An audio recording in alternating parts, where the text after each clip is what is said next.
Chapter 24. The Light. In the name of Allah, the most gracious, the most merciful. This is the chapter of the Qur'an, which we have sent down and in which we have ordained its legal laws. And in it we have revealed manifest proofs, signs and revelations, so that you may remember. The woman and the man guilty of illegal sexual intercourse, flog each of them with 100 stripes. Do not let pity withhold you in their case in a punishment prescribed by Allah, if you believe in Allah in the last day. And let a party of the believers witness their punishment. The adulterer marries not but an adulteress or an unbeliever, and the adulteress. None marries her except an adulterer or an unbeliever. Such a thing is forbidden to the believers. And those who accuse chaste women, and do not produce 4 witnesses, flog them with 80 stripes, and reject their testimony forever. They indeed are the liars, rebellious and disobedient to Allah. Except those who repent thereafter, and do righteous deeds, for such indeed Allah is oft forgiving, most merciful. And for those who accuse their wives, but have no witnesses except themselves, let the testimony of one of them be 4 testimonies by Allah, that he is one of those who speaks the truth. And the 5th testimony should be the invoking of the curse of Allah on him, if he be of those who tell a lie against her.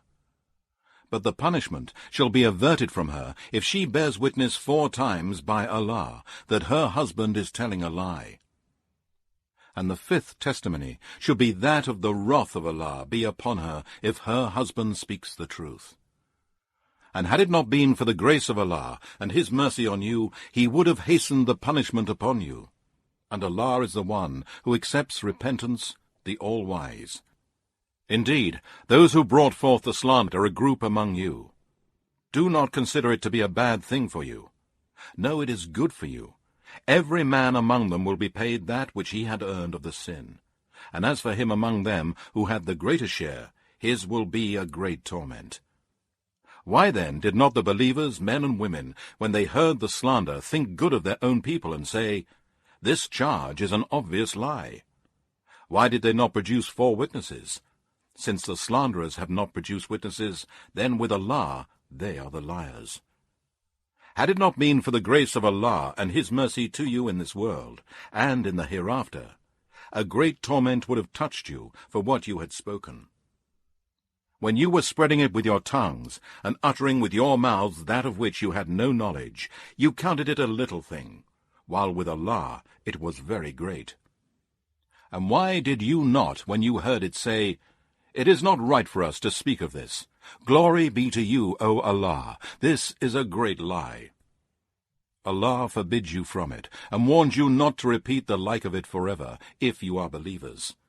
And Allah makes the proofs, signs, and revelations plain to you, and Allah is all-knowing, all-wise. Indeed, those who like the crime of illegal sexual intercourse should be made clear among those who believe. They will have a painful torment in this world and in the hereafter. And Allah knows, and you do not know. And had it not been for the grace of Allah and his mercy on you, Allah would have hastened the punishment upon you. And Allah is full of kindness, most merciful.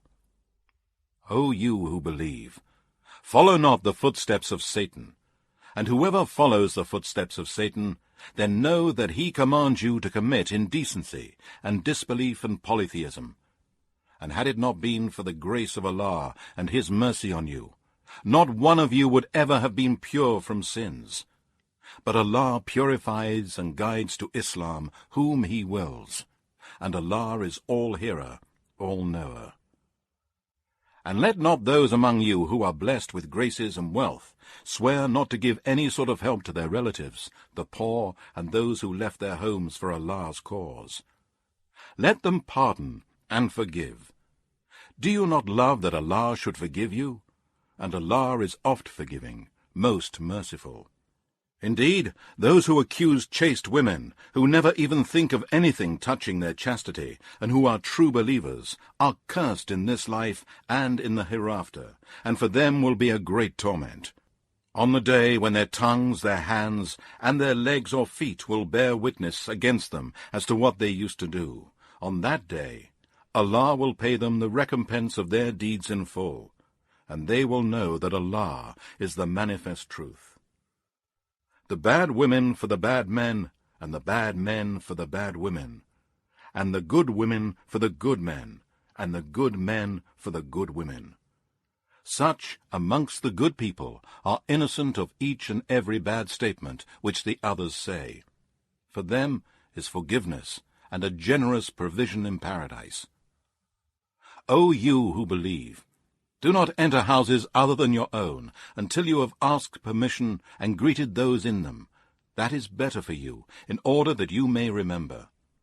And if you find no one there, still do not enter until permission has been given. And if you are asked to go back, go back. It is purer for you, and Allah is all-knower of what you do. There is no sin on you that you enter without taking permission houses uninhabited, which serve some other interest for you. And Allah has knowledge of what you reveal and what you conceal. Tell the believing men to lower their gaze from looking at forbidden things, and to protect their private parts. That is purer for them. Indeed, Allah is all aware of what they do.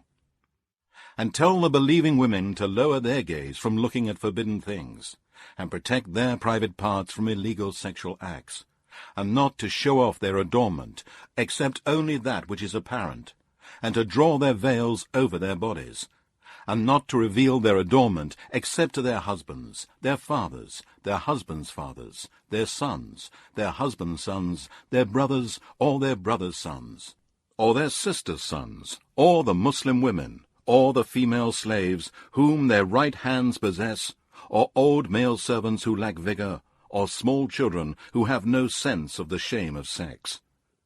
And let them not stamp their feet so as to reveal what they hide of their adornment. And, O believers, beg Allah to forgive you all, that you may be successful. And marry those among you who are single and from amongst the pious, fit and capable ones, of your male slaves and maidservants. If they be poor, Allah will enrich them out of His bounty. And Allah is all-sufficient for His creatures' needs, all-knowing. And let those who cannot find the financial means for marriage keep themselves chaste, until Allah enriches them of His bounty. And such of your slaves who seek a writing of emancipation, give them such writing, if you know that they are good and trustworthy. And give them something yourselves out of the wealth which Allah has bestowed upon you. And do not force your maids to prostitution, if they desire chastity, in order that you may make a gain in the goods of this worldly life.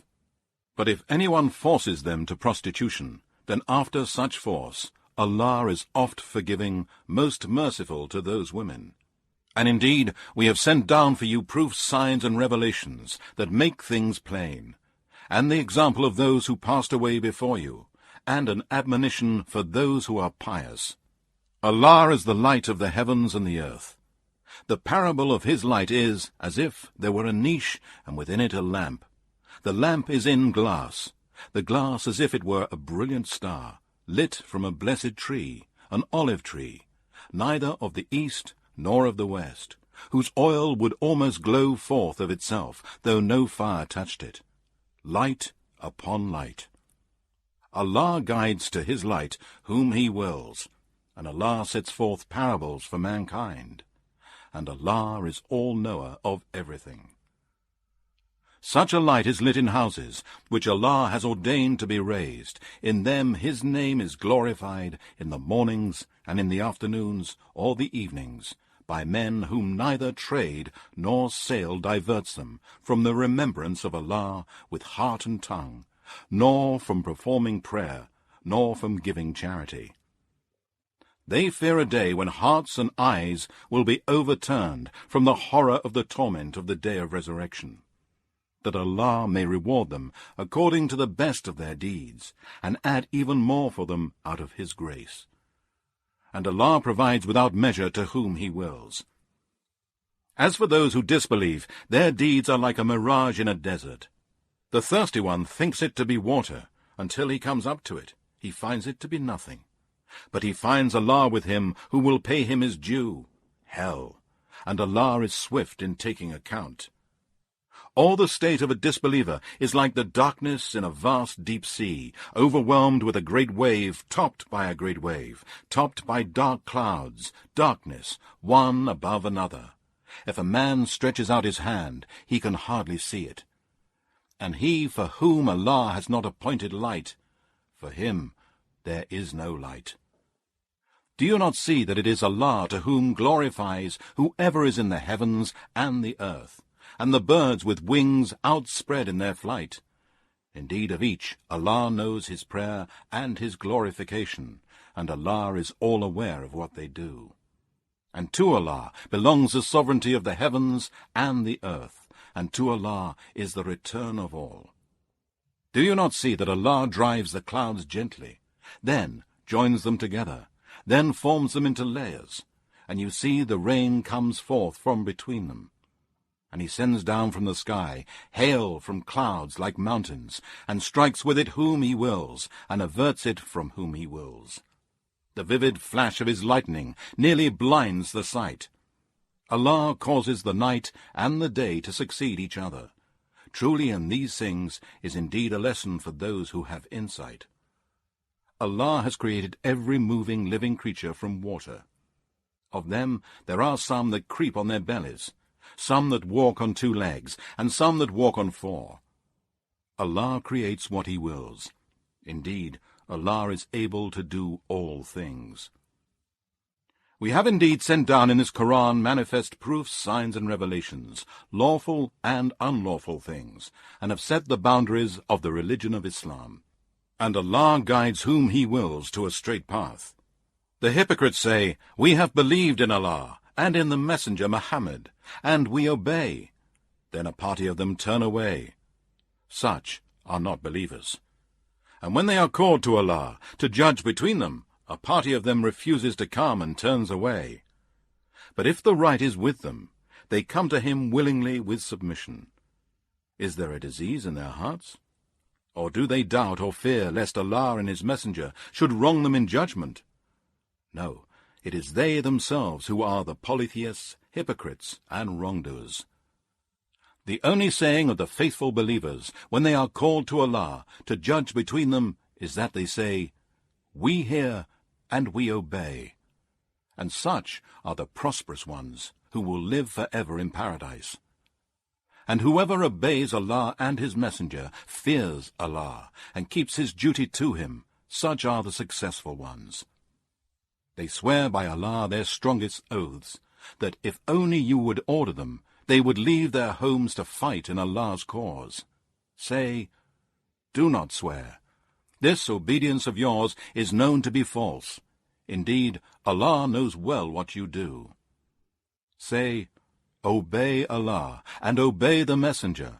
But if you turn away, the messenger is only responsible for the duty placed on him, to convey Allah's message, and you for that placed on you. If you obey him, you shall be on the right guidance. The messenger's duty is only to convey the message in a clear way.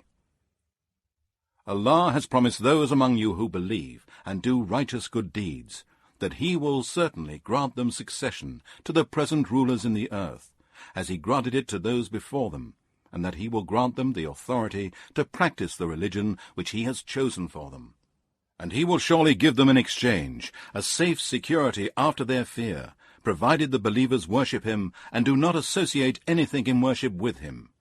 But whoever disbelieved after this, they are the rebellious and disobedient to Allah. And perform prayer and give charity and obey the messenger Muhammad, so that you may receive mercy from Allah. Do not consider that the disbelievers can escape in the land. Their abode shall be the fire, and worst indeed is that destination. O you who believe, let your slaves and slave girls, and the children among you who have not come to the age of puberty, ask your permission before they come to your presence on 3 occasions. Before the morning prayer, and while you take off your clothes for the midday rest, and after the late night prayer. These 3 times are of privacy for you. Other than these times, there is no sin on you or on them to move about attending each other. Thus Allah makes clear the verses of this Qur'an to you, and Allah is all-knowing, all-wise. And when the children among you come to puberty, then let them also ask for permission, as those senior to them in age ask permission. Thus Allah makes clear His commandments for you, and Allah is all-knowing, all-wise. And as for women who are past childbearing, and do not expect wedlock, it is no sin on them if they discard their outer clothing in such a way as not to show their adornment. But to refrain and not to discard their outer clothing is better for them. And Allah is all-hearer, all-knower. There is no restriction on the blind, nor any restriction on the lame, nor any restriction on the sick, nor on yourselves, if you eat from your houses, or the houses of your fathers, or the houses of your mothers, or the houses of your brothers, or the houses of your sisters, or the houses of your father's brothers, or the houses of your father's sisters, or the houses of your mother's brothers, or the houses of your mother's sisters, or from that of which you hold keys, or from the house of a friend. There is no sin on you whether you eat together or apart. But when you enter the houses, greet one another with a greeting from Allah that is both blessed and good. Thus Allah makes clear His verses, signs, and revelations to you, so that you may understand. The true believers are only those who believe in the oneness of Allah and His Messenger Muhammad. And when they are with him on some common matter, they do not go away until they have asked his permission. Indeed, those who ask your permission, they are those who really believe in Allah and His Messenger. So if they ask your permission for some affair of theirs, give permission to whom you will of them, and ask Allah for their forgiveness. Truly, Allah is oft forgiving, most merciful. Make not the calling of the Messenger Muhammad among you as your calling of one another. Allah knows those of you who slip away under shelter of some excuse without taking the permission to leave from the Messenger. And let those who oppose the Messenger's commandment beware, lest some trials and afflictions befall them, or a painful torment be inflicted on them. Certainly to Allah belongs all that is in the heavens and the earth. Surely He knows your condition, and He knows the day when they will be brought back to Him. Then He will inform them of what they did. And Allah is all-knower of everything.